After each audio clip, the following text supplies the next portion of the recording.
ukubingelela kubazalwane abasibukela live ku Facebook ngelizwi igama lenkosi. Hallelujah. Abazalwane ababukela ama-video ethu ku YouTube siyabingelela kubona. Abazalwane abalalela ama-audio ethu whether in our WhatsApp or lawa wama-podcast siyabulisa kubona. Hallelujah. Na namhlanje bazalwane sizothi inkosi inamandla. Amen. Hallelujah. Amen. Today ngiphethe umyalezo webandla. Hallelujah. Umyalezo wanamhlanje esizobuka abantwana benkosi uthi ibani ngcwele ngoba naye engcwele. Be holy as he is holy. Glory be to God. Without holiness, kunezinto esize siyibona. Ngaphandle kwe-holiness, kunezinto engezize zenzeke. Hallelujah. Njengoba yethu enkulu yabazalwane ukuthi sifane naye simfuze. Indlela yokumfuza ukuba sibe ngcwele. Indlela yokumfuza ukuthi sikiyeke okunye sikudele okunye silangazelele ubungcwele. Hallelujah. Umbhali uJohn Wooden uthi be more concerned about your character more than your reputation. Ngoba uthi lo mbhali i-reputation yakho yilento abantu abacabanga ukuthi uyiyo, whereas i-character yakho yilento oyiyo noma abantu bengasabhekanga.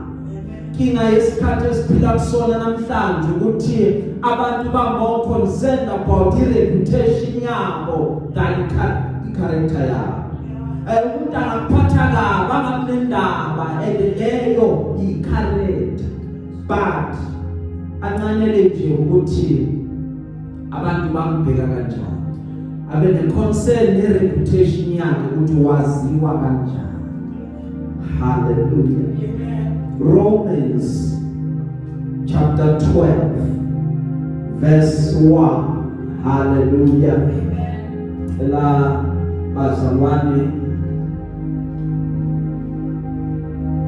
umama sifundele yona nge-English.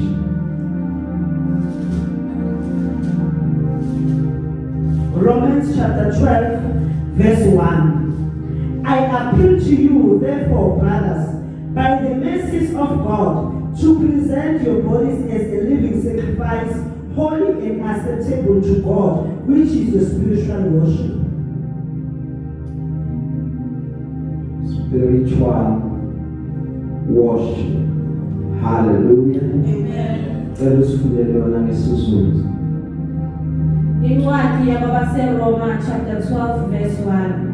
Ngakho ngiyalincela bazalwane ngobubele bukaNkulunkulu ukuba ninikele imizimba yenu ibe ngumnikelo ophilileyo, ongcwele, othandeka kuNkulunkulu, kube ngokukhonza kwenu kokuqonda.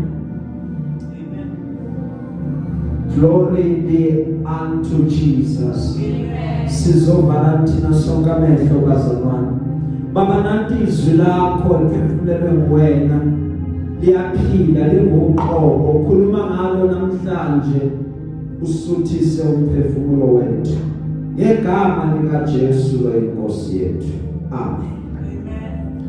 La sifunda khona yebazalwane uPaul unesicelo, it is a petition ayileta thina, it is a request bazalwane uthi yebazalwane ubhale incwadi ubhalela abazalwane baseRoma, ibandla laseRoma, uthi kubona ngiyancenga bazalwane ngobele bakaNkulunkulu ukuthi ukuthi as you give unto God, as ninikela, the greatest offering that you can make, akuyona imali, akuyona into ephathekayo, but the greatest that you can make njengomzalwane ukuthatha umzimba wakho uyonikela nawe enkosini, ube umhlatshelo noma ube umnikelo ophilayo, uwenze i-sacrifice kahle kahle, uthi ubulale, uthi kwenye indawo ivini inyama yami ngiyayituba ukuze inyama yami ingame endleleni yami. In other words, ngithatha my flesh and I make it to be a sacrifice so that the Lord azokwazi ukusebenza, ngoba ngaphandle kwe-sacrifice there is no holiness. There has to be izinto oyidelayo ezilahlekelayo. Uthi lo mnikelo omzimba wakho ophilayo umufika kuNkulunkulu uba umnikelo othandekayo owamukelekayo enkosini. Uma uletha i-10 version, it becomes a reasonable way of offering, it becomes a reasonable way of worship unto God, because ngimdumisa ngowami umzimba, I am giving him umzimba wami ukuthi ube indumiso kuyena. Hallelujah. I'm giving him uqobo lwami ukumina ukuthi let it become what I offer unto him. Praise be to Jesus. Because we need bazalwane to offer ourselves. Sizinikelela inkosi. Akunakwenzeka uyinikele, akunakwenzeka ukhiphe uqobo lwakho unikeze inkosi maqeda ungazuzi lutho. Inkosi yabariwada laba bayikhiphe bona ngokuphelele. Umvuzo njalo inkosi yenza make sure ukuthi iyakuriwada ngokuyikhipha uyinikele enkosini ngokugcwele. Ingakho uthi umbhalo babusisiwe abanenhliziyo ehlanzekileyo ngokuba bayakuyibona inkosi noma bayakumbona uNkulunkulu, ngoba when your heart is pure, then kula holiness yenzeka khona, because holiness yenzeka endaweni ehlanzekile. uJoshua lapha ku3 verse laka 5 uthi umekhuluma noIsrael uthi izingcweliseni namhlanje ngoba kusasa uNkulunkulu yokwenza izinto ezinkulu nezimangalisayo phakathi kwenu. So igama lapha iBhayibheli likhuluma ngalo ngesilungu, it is to consecrate yourself, noma consecration. Now kuthiwa the word to consecrate, it means ukuthi you set it apart, noma you dedicate it for a sacred purpose, making it holy and fit for divine service. Ukuthi uyayihlukanisa lento, uyihlukanisele ukuthi ikhethekile, iyona emzokhonza ngayo, iyona emzodumisa ngaso, inkonzo ezoyenza inkonzo engcwele. That is how you sanctify yourself, noma that is how you consecrate yourself. Uthi uNkulunkulu umekhuluma noIsrayeli, ngiyakubangcwele ngoba nami ngingcwele. Ngizonihlukanisa nezizwe nibe ngabantu. Uyabona uma kuyokwenziwa i-sacrifice ngokweBhayibheli kuTestament elidala, uma kuthathwa izimvu nezimbuzi kuyokwenziwa umhlatshelo before God, iBhayibheli very specific nangenkathi uNkulunkulu akhuluma noMoses about ukwenza wenza umhlatshelo lo wephasika lithi iBhayibheli ukuthi uNkulunkulu wena Mose uyothabatha ithole okusho ukuthi you will take the youngest of imvu noma of imbuzi 1 or 2 years of age ngoba kulabo abancane kuyaziwa ukuthi lamathola amancane awana sono awanaqala bese lithi iBhayibheli uma likhuluma after sekalithabathile lethole akathabathi noma ngayiphi but uyalibheka ukuthi aliquki na alina defect ngoba leli thole lithathathwayo eliyokwenza sacrifice fanele ukuthi libe blameless noma kungatholakali iqala kulona maqeda kuthathathwa lona uma kutholakala ukuthi akunaqala kulona bese kuyokwenziwa ngalo isacrifice liba umhlatshelo before the Lord. Yebazalwane, when we come before the Lord we need ukuthi singene ku process la sisanctify khona sivuma konke ubona kwethu maqeda sicele ukuthi Nkosi sithethelele here we are ukuthi sizokhonza ngoba bazalwane uNkulunkulu ufuna kuba simkhonze ngale ndlela esivele singayo uyena ohlanzayo uyena okhucululayo uyena wenza umsebenzi kithina ukuze asenze ukuthi sibe njenganaye.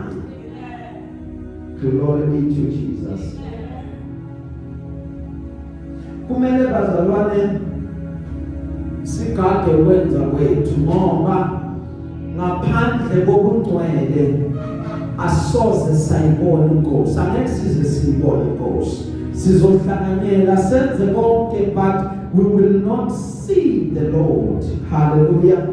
Kulamalanga esiphila kuona kulensuku esiphila kuzona bazalwane abantu bengenandaba abantu nje bayifunela ubumnandi bayifunela izinto ezijabulisa inhliziyo zabo akesifunela inkosi bazalwane sifuna uNkulunkulu athobhalayo ufuna inkosi esithekene. Haleluya. Simfune nje singakunabo kunye ngoba uma sinenkosi sinezinto zonke asifune ukukhuthalela ukuthi sifune yena nokulunga kwakhe sifune yena sifuna ubungcwele bakhe kunezinto esizoyibona ngoba the more we become like him bazalwane it is the more ambula ubungcwele bakhe kithina it is the more ambula ama mysteries akhe kithina it is the more sifana naye sihlala enkazimulweni yakhe it is the more kubonakala ukuthi laba bangcwele bafana nenkosi yabo esemazulwini. Hallelujah. Lithi iBhayibheli thina siwukhanya kwezwe akekho okolayita isibani maqeda ahamba yosifihla ngaphansi kwetafula but isibani sithi uma sikhanyisiwe sibe kwendaweni la sibonakala khona kuwona wonke umuntu.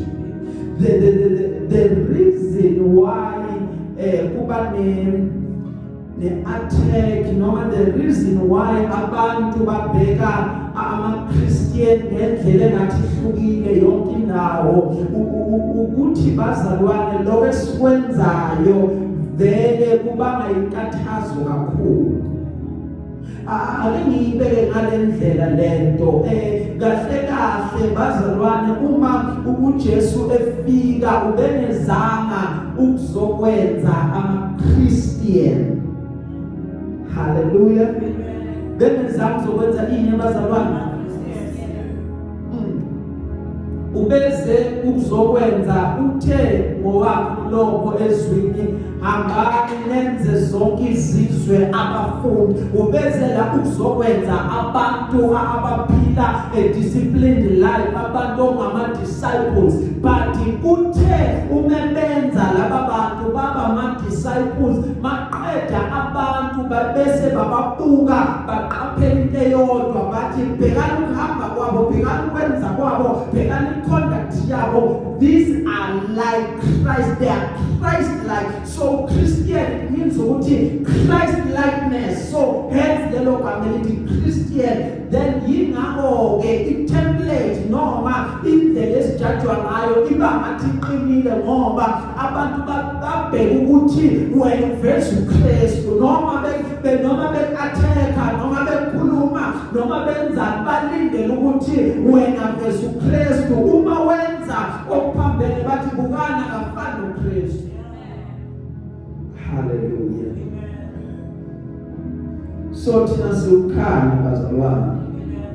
Belukhanya kwethu kubonwe abantu bonke khona bazodumisa uNkulunkulu ngokwenza nangemisebenzi yethu. Indlela yokuthi ukhanya kwethu kubonakale ukuba bazalwane sikhuthalele ukuthi sibe ingcwele. Hallelujah. Singabypass, singabalekeli, ayikho enye into esingayenza ukuba sifane nenkosi sibe ngcwele, sifune uNkulunkulu, simesabe uNkulunkulu. Uma siza kuyena sizomkhonza, we should come before him with trembling and fear, so that presence yakhe ibe manifest kithina, ukuze singafiki kuyena ngasuthi sesiyamazi sesimjwayele ngoba kunezinto engesize sithole. Once we become too familiar with God, there are things that we are going to miss. Hallelujah. Yingakho if nomkhonze bandleni uhlanganyele, once you become too familiar, even nanomfundisi wakho, there are things those miss. Hallelujah. Glory be to God. Athi umhlabeleli wexilongo mabala onke Nkosi yami angcolisa umoya wami, athi ngihlanze kuwo namhlanje ungenze ngimfuze, because injongo enkulu bantwana basekhaya ukuthi simfuze sifane naye. Hallelujah. Why mele simfuze, why mele sifane naye? Ingoba la sikhona singabahambi, la sikhona kusike ekhaya siyadlula, and ukuze siyongena la ekhona kufanele ukuba siguquke sifane naye, sibe holy njenganaye. Khona abazosamkela endaweni ephezulu zasemazulwini bazothi naba abanye uNkulunkulu, so nabo laba bangena ku-level of God ngoba le nature yethu lesiyiyo ayifanele ukuyongena nayo. Hallelujah. Yingakho le nature yethu, indalo yethu iphelele ethumeni, ingoba ayikwazi ukutransiziona iye ngale kwethu. Yingakho kufanele sifane naye so that sizokwazi ukuthi siguqulwe maqeda bese samkeliswa imizimba emisha, leyo mizimba iyosithatha isifake lakhona. Hallelujah. Athi Johane bonke laba abanalo lelo themba bayayihlambulula ngokuba yena ehlambulukile. Yebo bazalwane, akusona isikhathi lesokudlala. Hallelujah. Akusona isikhathi lesokuzenzisa. Uma siza sizohlanganyela sizokhonza and we mean business. Hallelujah. Asidlala sizenzisa. Ingani uJesu yabakhuza ababhali nabafarisi uthi kubona maye kinina ababhali nabafarisi, uthi woe unto you ngoba nina niyazenzisa, uthi nihlanza ingaphandle lenkezo lesitsha but ngaphakathi singcolile.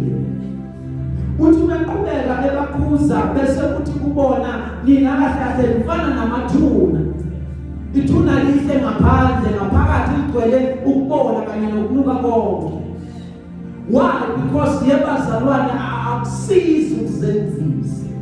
UDavid uyakhuza encwadini yamaHubo uthi umekhuluma singahlali nabantu bamanga futhi singachithi isikhathi nabantu abazenzisayo. Hallelujah. Because the more you spend time nabantu abazenzisayo uzogcina ufana nabo. Glory to God. If Jehovah consistent ngayo from Old Testament ukuya ku Testament elisha ukuthi uNkulunkulu ibani ngcwele ngoba nami ngingcwele. Be holy as I am holy. Once sayibamba lento bazalwane, sayibamba fully sabangcwele njenganaye, izinto zizomane zizenzakale. Hallelujah. Ungayiphileli wena, but wena die to self. Ifa wena maqeda bese kuphila yena, kube uJesu ophila ngaphakathi kuwena, khona uzoqala ukubona imanifestation yeglory kaNkulunkulu. Ngoba the more uyiphilela wena wenza ihindrance kunezinto oyivimbayo, kunezinto oyinqandayo ukuthi zingenzeke yakhe impilo. So you need to die to self. Maqeda kube inkosi ephila kuwena, uhanjiswe iyona, uqondiswe iyona, ungayi la inkosi ithi ungayikhona. Okwenzayo wenze ngoba inkosi ishilo, kuba inkosi ingashona ungaweni. Hallelujah. Uthi Paul umeqondisa uTimothy, umeyala Timothy uthi in a house, in a big house noma endlini nje enkulu khona izitsha, khona amapheza ahlukile. Uthi awekho kuphela wegolide nesiliva, uthi khona nala wenziwe ngamaplanga. Hallelujah. Na ungaqaphela nje ekhaya ukuthi mawuhlele ekhaya ibaba manje awuvamanga ukuthi noma ulibonde ngemforogo noma ulibonde ngekhezo. Hallelujah. But ufuna iphila khona, and usually kuba iphile godo most of the time. Hallelujah. Ngoba kuyahluka lokusebenza kwenhlobo yama utensils owasebenzisayo. Bese uPaul athi uma uzihlukanisa, uma uziconcentrate, uma uziseparate, uma ubangcwele, kusho ukuthi wena uyoba isitsha esisebenza for honorable use. Angeke usube common. Ngoba noma ufika noma hayi kuphi kuzobonakala ukuthi lo muntu osengenile uhamba namazulu akahambi yena. Uma noma uqala uhlabelela kuzozwakala ukuthi aculi ngoba netalente, but uhlabelela udilisa izulu alethe emhlabeni, ipresence yakhe igcwele amandla. Noma ushumayeli nje, but kuyezwakala ukuthi kune backup yamazulu emsingethe lo muntu ehamba nayo. Awushumayeli information, you are not just giving information ngoba uthi usuqedile ukushumayela sale wenzeka izinto ngoba unamandla behind your voice, unamandla behind your utterance. Uthi uqedile ukukhuluma uthi kube njalo, maqeda bese kuba njalo, uvulele nalapha khona.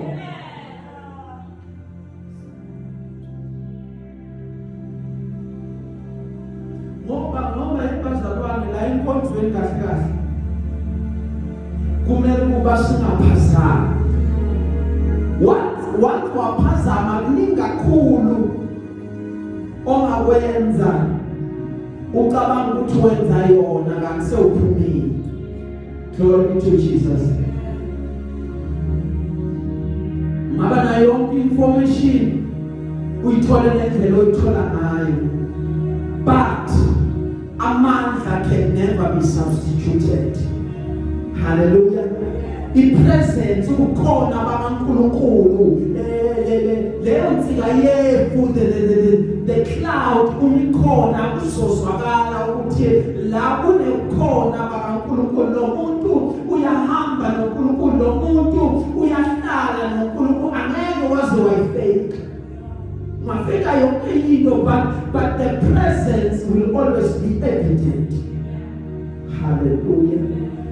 Glory to Jesus.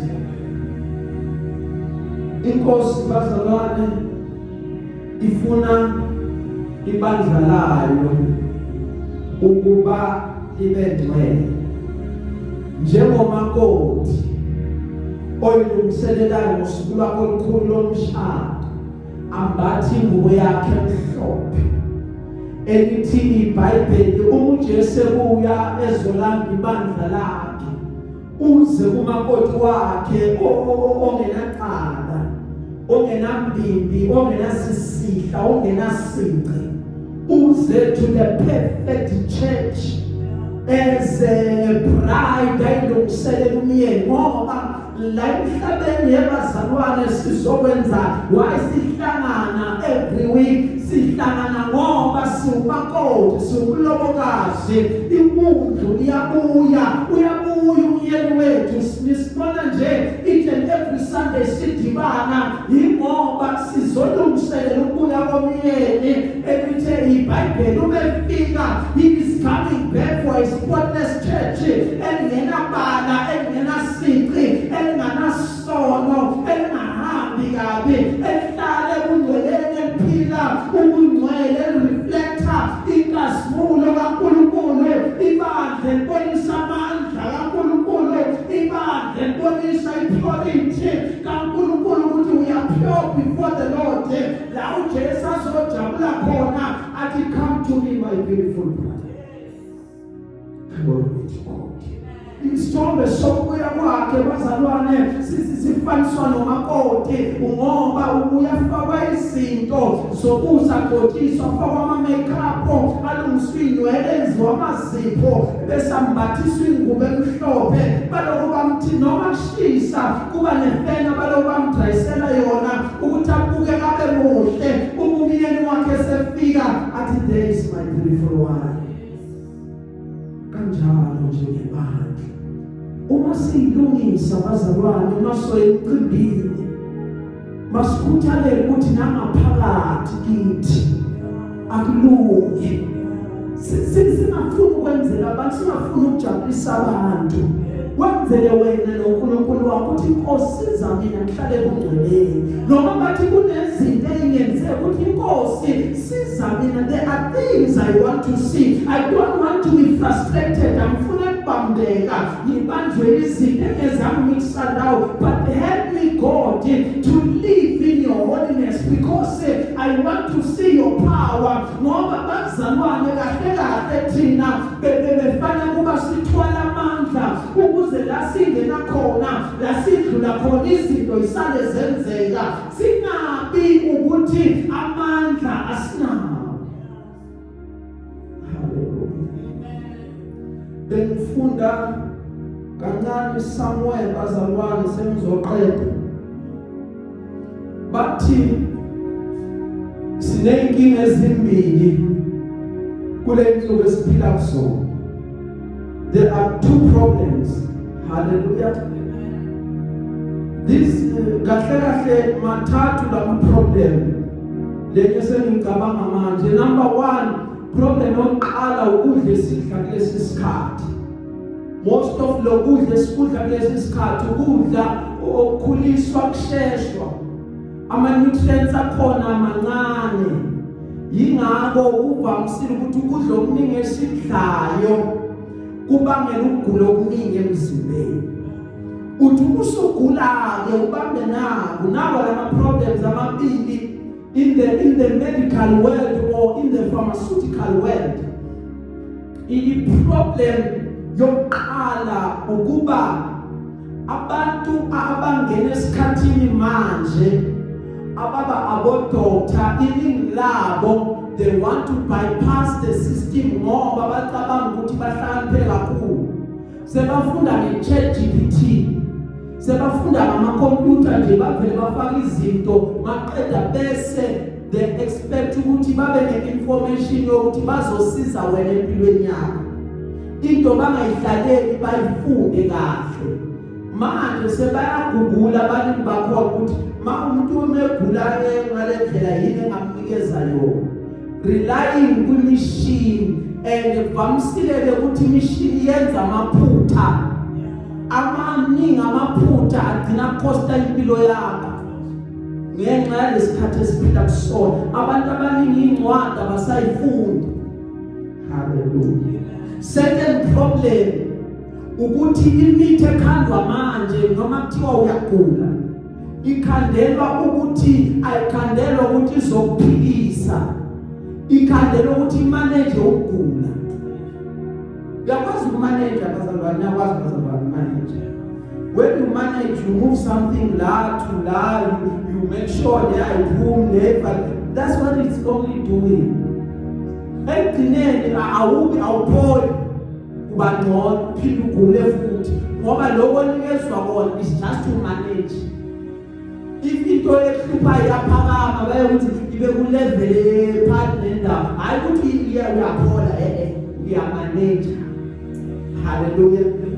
So njengebandla yebazalwane la inkosi sifuna khona ifuna ukuthi sihlale emngcoleni ukuze izinto sizokwazi ukuyikomanda, ukuthi noma ugula noma isifo sinye sisitshele ukuthi emzimbeni wami you don't belong, hamba and never return. Maqedwe ukugula bese kuyahamba, and lokho kuzokwenzeka kuphela uma sihlele emngcoleni bakaNkulunkulu, ngoba kunezinto ezofika zizoatheka amakhaya ethu, zizele ukuthi zizosiqedela imali, zizosiqedela injabulo. Kufanele ukuthi njengomntwana kaNkulunkulu uthi namhlanje ukulalela uyathutha kule khaya, umntanama ngeke uhluphe ngegama likaJesu. Kunemikhuba efanele uyikhomande uthi Sathane phuma uye, uhlala wenza ukulungela.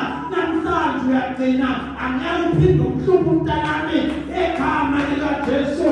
Ngobani? Ngoba understanda ukuthi unamandla kuwena, the power to create. Ngobani? Uhlale emngcoleni lo Nkulunkulu uhlala khona, ugcina ufana naye uba uyena.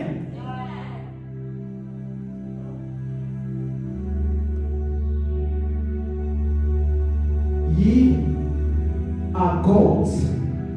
Hallelujah. You are God when kunezinto efanele ukuthi uma ivumele.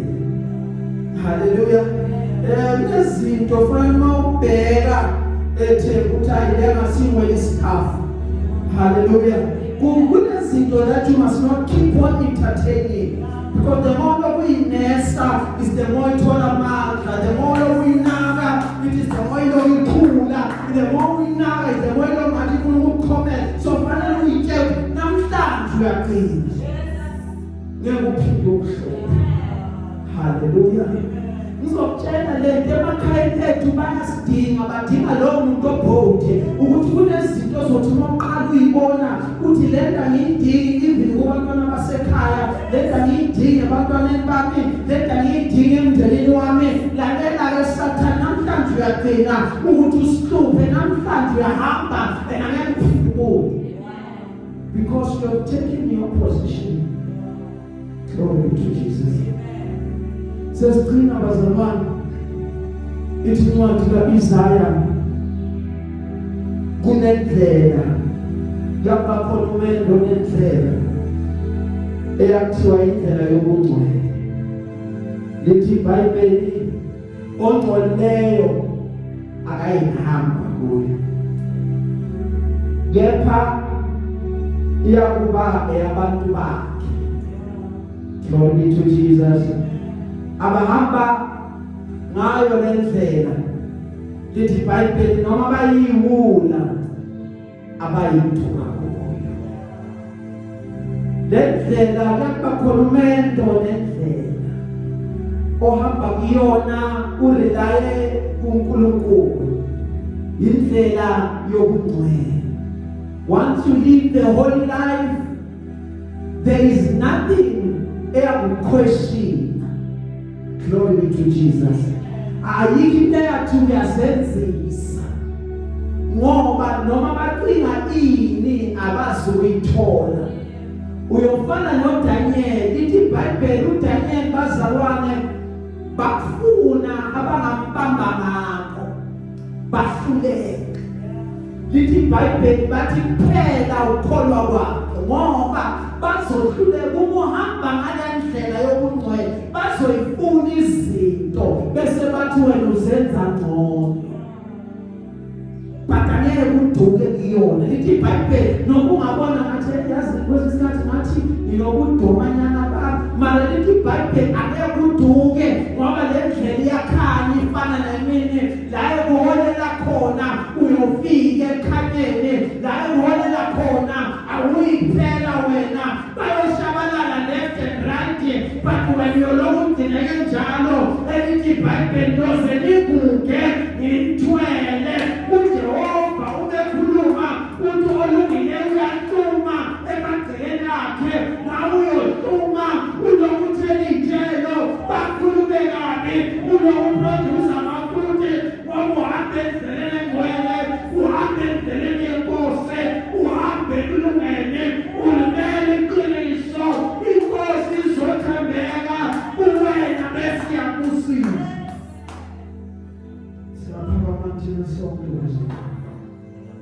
Glory be to Jesus. Amen.